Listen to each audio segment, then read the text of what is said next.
Bonjour à tous, bienvenue dans cette toute nouvelle vidéo.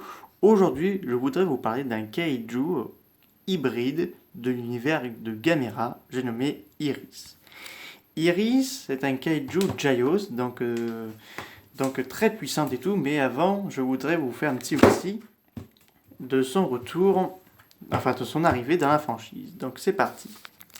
Donc il faut savoir que le succès de Gamera de la trilogie de Kaneko fait un gros tabac au box-office japonais, donc les fans revendiquent encore plus pour le troisième. Donc le troisième va être l'un des préférés des fans. Donc, en tout cas, j'aime beaucoup la trilogie de Gamera Kaneko, parce qu'il faut savoir que la Daiei faisait concurrence avec la Toho depuis la mort de Godzilla du film Godzilla vs Destroya. Donc la Toho a lancé la trilogie de Mothra Rebirth.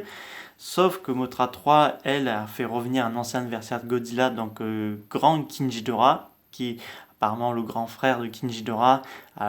Au départ, ça doit être Bargan, mais dans un projet de Mothra 4, mais ça ne verra pas le jour. Donc là, la Toho lance Kinjidora pour concurrencer la Daiei. Or, eux, la Daiei, ne vont pas faire la même erreur que la Toho. Bon, ils vont bien sûr ramener les Gios, sauf qu'ils vont créer une créature hybride du nom de Iris. Iris qui... On ne sait pas de ses origines, si ses parents étaient des Gios, enfin apparemment oui, mais sauf que il faut savoir que les Gios étaient en voie d'extinction à cause de leur prédateur Gamera. Mais pour éviter leur quasi-extinction, il décida voilà, de modifier leur ADN pour donner une nouvelle espèce pour les générations futures.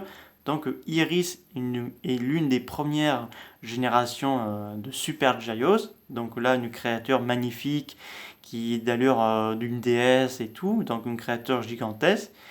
Et donc il faut savoir, on va faire le résumé du film Gamera 3.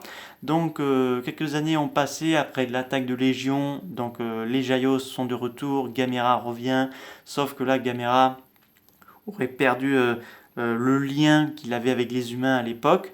Donc là, il détruit tout sur son passage pour tuer les Gios, mais comme il est dans les Evangelion, je suis pas gentil, je suis pas méchant, mais je suis là pour prouver, c'est pour juste vous dire qu'il est là, mais il est ni l'un ni l'autre, excusez-moi, ni l'un et l'autre. Donc voilà.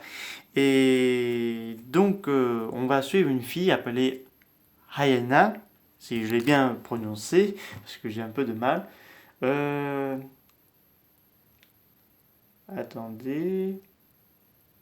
Non, je n'ai pas le nom, donc je vais essayer de bien me débrouiller. Donc cette jeune fille va évoluer dans la haine de Gamera parce qu'elle en veut envers lui, parce qu'il a tué ses parents pendant la première attaque des Gios à Tokyo. Donc voilà. Donc elle est réfugiée chez ses oncles et sa tante. Donc voilà. Et donc elle va trouver cette espèce de grotte où elle contient une espèce de pierre qui contiennent la créature, donc Iris. Donc elle le libère, elle va l'élever euh, dans pour qu'il lui ou elle, parce que je pense qu'Iris est une femelle, pour qu'elle aide à se venger de Gamera, parce que là, la créature va absorber toute sa haine de la fille, mais aussi l'absorber carrément, pour ne faire plus qu'une. Donc Iris devient une super Gios, redoutable, parce qu'il faut savoir au début, elle absorbait le sang de ses victimes, un peu comme celle dans la saga Dragon Ball Z. Donc là, c'est encore plus pire, elle laisse carrément la peau sur les os de ses victimes, elle boit carrément le sang, donc c'est assez flippant quoi, on dirait presque un film de Cloverfield bientôt. Et donc Iris et Gamera vont se rencontrer dans un combat de choc dans la ville de Kyoto en feu. Donc j'aime beaucoup Iris parce que c'est un genre de Destroya source théorie quoi.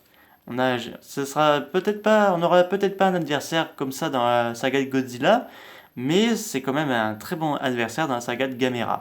Et si elle revient dans le Monsterverse, enfin avec Gamera, avec Legendary, ce serait génial de voir Iris version Monsterverse effrayante et tout, elle pourrait surpasser Kinjidora, Destroya, violente. Donc là, elle a une énorme opportunité. Surtout qu'apparemment cette année, une figurine sur Iris devrait sortir vers, vers 2022, selon les informations de Bandai série. mais j'aime beaucoup cette forme-là, une créature splendide et tout.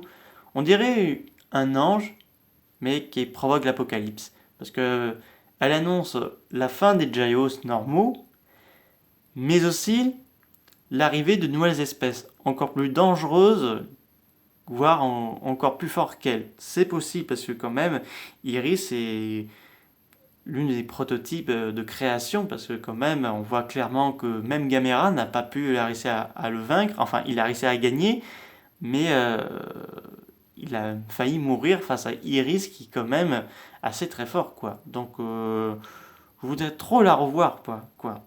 Et ça me donne même envie de le revoir, ce film, parce que quand même, c'est un film qui est très beau. Surtout, il y a une séquence qui est magnifique, et je soupçonne que les films de Godzilla ont fait de même. C'est quand Iris sort hors des nuages et se lève dans les airs devant la lune. C'est une séquence qui est très magnifique, et que je suppose que cette séquence a été reprise dans Mothra, dans Godzilla Tokyo SOS, lorsque les avions de chasse pour chasser Mothra, bon, c'est également le cas dans ce film, mais aussi dans Godzilla 2 King Monster, je suppose qu'il y a une référence à cette scène-là d'Iris qui s'envole devant la lune, qui a été reprise pour la séquence de Mothra qui déploie ses ailes dans la cascade, et Kinjidora qui vole dans la tempête et qui dévoile ses ailes. Donc ça m'a fait un petit penser à cette séquence-là, donc je suppose que c'est une scène assez mythique, quoi, de Iris, parce que quand même, c'est une créature que je souhaiterais revoir. Donc elle ne reviendra plus, mais je pense je crois qu'elle a fait l'apparition des comics, mais je suis pas sûr là-dessus.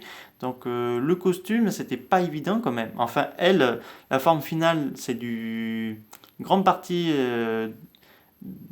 surtout les combats aériens et les séquences de vol, c'est des images de synthèse.